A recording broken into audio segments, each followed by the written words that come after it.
There you are. I knew I'd find you here. Did you really think your knight wouldn't notice you slipping away from the noise and the lights? My lady, it hasn't been so long that I've forgotten where you went off to when the world gets too loud. This balcony here has always been your sanctuary, ever since we were children. Even then, you'd steal away from the music and the crowds to stand beneath the stars.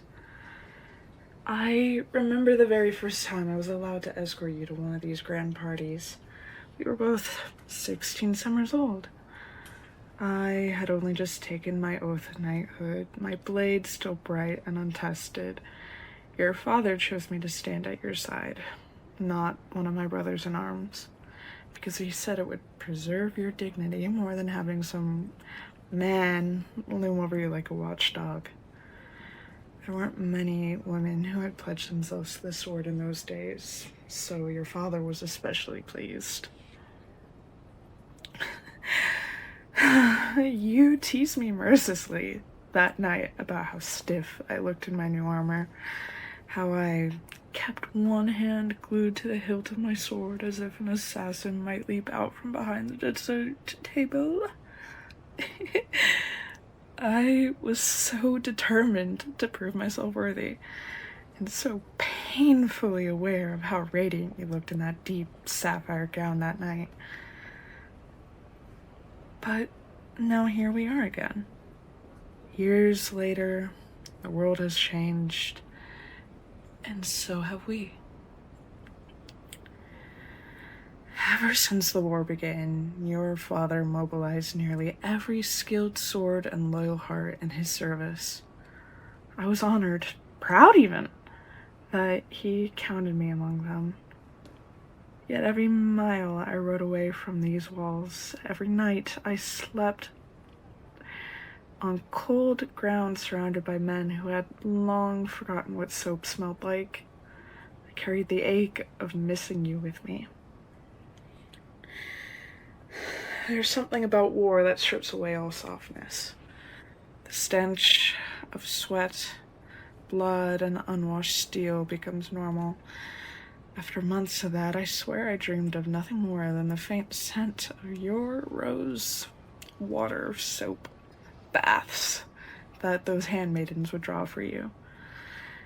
The way your laughter could cut through the darkest nights, the quiet moments when you'd look at me like I was more than just your guard. You're smiling at me like that again. Gods, I miss that smile. I missed you. The real you, not the carefully poised daughter of a lord surrounded by couriers and expectations.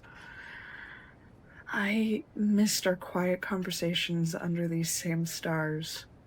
Your sharp wit, the way you can make even this most serious knight forget herself for a moment. The way my heart would skip when our hands brushed while I helped you from your horse. Thank the gods the war is over. Though I must admit, your father didn't need to throw quite this extravagant of a celebration. That man has never done anything by halves. Feast that could feed an army for weeks. Musicians from 3 kingdoms. And I almost thought the fountains would be flowing with spiced wine. But that's just who he is. Extravagant, generous, and fiercely protective of what he loves. And I will continue to serve him for as long as I draw breath. Though, if I'm being honest, my lady, it has always been you I've been serving.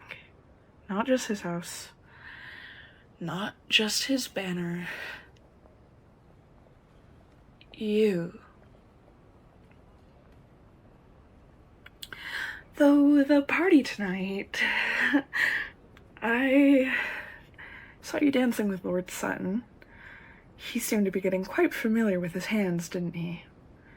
So many eyes were on the two of you as you moved across the floor. You draw attention.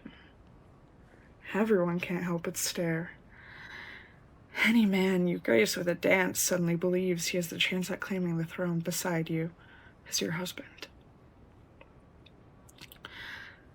And all I could do was stand in the shadows like a good little guard dog, watching. Do you like the attention? You don't know. How very polite of you.